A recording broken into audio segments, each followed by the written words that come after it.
আপনি কি মাছ চাষ করতে চাচ্ছেন? কিভাবে মাছ চাষ করতে হয়? মাছ চাষ করার প্রথম স্টেপগুলো কি? এইগুলো নিয়ে ভাবছেন?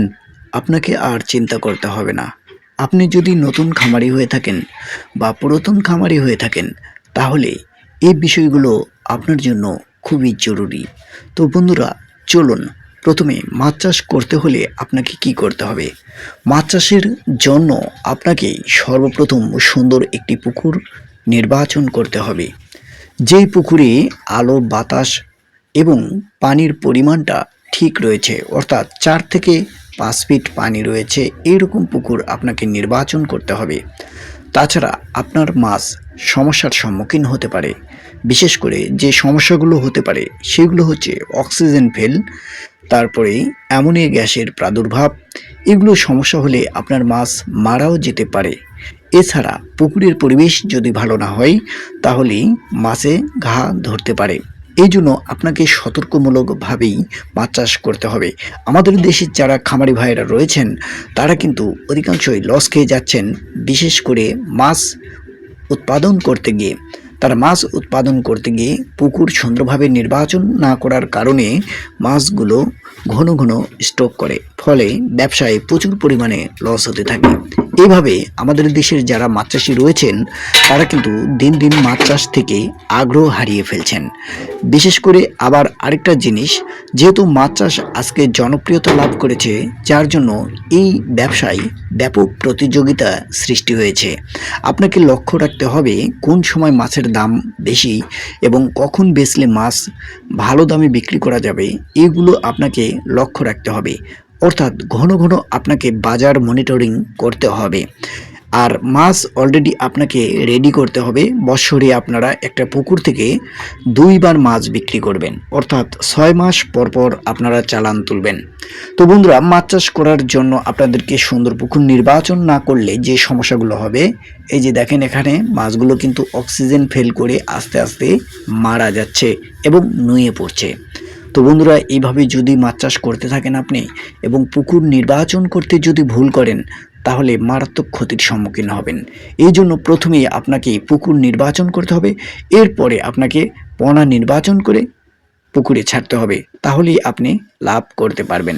তো আমাদের দেশের যারা খামারি রয়েছেন, তারা কিন্তু অধিকাংশই অল্প শিক্ষিত বা আধা শিক্ষিত। তারা কিন্তু মাছ চাষ করে সফলতা বয়ে আনতে পারছে না, যার জন্য অনেকেই নিঃস্ব হয়ে যাচ্ছেন, অনেকেই আবার ঋণগ্রস্ত হয়ে মাছ চাষ ছেড়ে দিচ্ছেন। এই যে পুকুরটা দেখলেন, এই পুকুরটা কিন্তু সুন্দর একটি পরিবেশের পুকুর। এরকম পুকুরে আপনার মাছ যদি ছাড়া হয় বা চাষাবাদ করা হয়, চাষ করা হয়, তাহলে অবশ্যই এগিয়ে যেতে পারবেন। তো বন্ধুরা, মাছ চাষ সম্পর্কে আমার এই ইউটিউব চ্যানেলেও বিভিন্ন ধরনের ভিডিও পাবেন। তাছাড়া অন্যান্য ভিডিওগুলো আমি এই চ্যানেলে আপলোড করে থাকি। তো বন্ধুরা, মাছ চাষ করব সতর্কতামূলকভাবে, তাহলে আমাদের কোনো লস হবে না। আর মাছের চাহিদা কিন্তু সবসময়, মাছ ছাড়া আমাদের কখনোই চলে না। প্রতি সপ্তাহেই কিন্তু আমরা মাছ খাই, তারপরেও হঠাৎ গোস্ত আমরা খেয়ে থাকি, কিন্তু মাছ আমাদের কমন সব সময়। আর মাছ কিন্তু দেশের মানুষের একটি আমিষের চাহিদা পূরণ করে যাচ্ছে। আমাদের দেশে যে মাছগুলো চলে সেইগুলোই কিন্তু আমাদের চাষ করতে হবে। আর পুকুর ভেদেই কিন্তু আপনাকে মাছ চাষ করতে হবে। আপনি পুকুর বুঝতে হবে যে কোন পুকুরে কোন ধরনের মাছ ছাড়া যাবে, এর জন্য আপনাদেরকে পরামর্শ নিতে হবে। তাছাড়া ইউটিউব চ্যানেলে বিভিন্ন ধরনের ভিডিও রয়েছে, সেই ভিডিওগুলো দেখেও আপনারা মাছ চাষ শিখতে পারবেন। তো বন্ধুরা, আপনারা কি ধরনের ভিডিও দেখতে চান মাছ চাষ সম্পর্কে, সেটি অবশ্যই কমেন্টে উল্লেখ করবেন। আর আপনাদের কাছে ছোট্ট একটি রিকোয়েস্ট থাকবে, আমার চ্যানেলটি সাবস্ক্রাইব করে পাশে থাকবেন। বন্ধুরা, আমি এই যে পুকুরটা দেখালাম আপনাদেরকে, এই পুকুরটা দেখেন লক্ষ্য করে, চতুর্দিকে কিন্তু আলো পড়ছে। যদিও এর পার একটু খারাপ রয়েছে, কিন্তু চতুর্দিকে সুন্দরভাবে আলো পড়ছে। এই ধরনের পুকুর আপনাকে নির্বাচন করতে হবে, তাহলেই আপনি মাছ চাষে এগিয়ে যেতে পারবেন। তো বন্ধুরা, মাছ চাষ করতে যে কারণগুলো বা যে কথাগুলো আমি বললাম, এই কথাগুলো যদি আপনারা ফলো করেন, তাহলে আপনার পুকুরের মাছ স্টক করে মারা যাবে না এবং মাছের কোনো সমস্যা থাকবে না। তো তাই আমাদেরকে সতর্কমূলকভাবে এবং সঠিকভাবে মাছ চাষ করে এগিয়ে যেতে হবে। আমাদের দেশের প্রত্যেকটা চাষি ভাই কিন্তু নিজের প্রয়োজন মেটানোর পাশাপাশি অন্যের প্রয়োজন মিটিয়ে যাচ্ছেন এবং তাদেরকে কাজে লাগিয়ে যাচ্ছেন। ধন্যবাদ সবাইকে, সকল মাছ চাষিকে ধন্যবাদ। আল্লাহ।